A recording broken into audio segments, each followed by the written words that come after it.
perkembangan pada remaja bersama Donald dan Juven. Seperti kita ketahui sendiri, masa remaja adalah masa transisi perkembangan dari kanak-kanak dan dewasa yang dimulai dari usia 12 atau 13 tahun sampai pada belasan tahun akhir dan awal 20 tahun. Kita akan membahas lebih dalam tentang 5 tahapan perkembangan remaja. Oke, langsung saja pada tahapan remaja yang pertama itu adalah kognitif. Di mana kognitif itu adalah perkembangan tentang pola pikir dari anak-anak yang tumbuh beralih ke remaja. Nah, untuk pola pikir itu akan berubah menjadi dari arah menyenangi persepsi umum dan jawaban yang final pada anak-anak akan berubah menjadi membutuhkan penjelasan tentang fakta dan teori.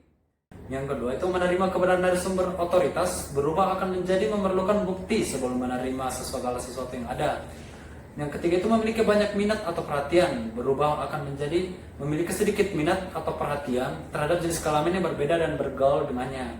Dan yang terakhir itu bersikap subjektif dalam menilai sesuatu akan berubah menjadi bersikap objektif dalam menilai sesuatu. Tahap perkembangan yang kedua itu dilanjutkan dengan tahap perkembangan psikososial. Nah, untuk psikososial pada remaja ini terbagi dalam 3 fase, yaitu fase remaja awal, pertengahan, dan akhir. Nah, untuk yang ketiga psikososial akan dijelaskan oleh teman saya Juven. Oke, kita lanjut pada tahap perkembangan yang ketiga adalah tentang psikoseksual. Ketika kita berbicara tentang tahap perkembangan psikososial ini berhubungan dengan perubahan fisik. Perubahan fisik secara garis besar terbagi menjadi 2, yaitu yang pertama adalah perubahan-perubahan yang berhubungan dengan pertumbuhan fisik dan perubahan-perubahan yang berhubungan dengan perkembangan karakteristik seksual. Pada tahap psikoseksual ini kita akan mengenal istilah yang namanya masa pubertas. Pada masa pubertas ini terdapat perubahan ciri yang sangat khas, yaitu yang pertama adalah perubahan tinggi dan berat badan. Kemudian yang kedua adalah perubahan proporsi tubuh. Ketiga adalah kematangan seksual. Pada kematangan seksual ini kita mengenal ada perubahan ciri-ciri seks primer dan ada perubahan ciri-ciri seks sekunder. Ciri-ciri seks primer itu pada remaja pria itu perubahan pada pertumbuhan yang cepat pada penis atau skrotum, atau kita bisa lihat ketika anak remaja laki-laki itu mengalami mimpi basah. Sedangkan pada perempuan itu dia akan mengalami yang namanya menarche.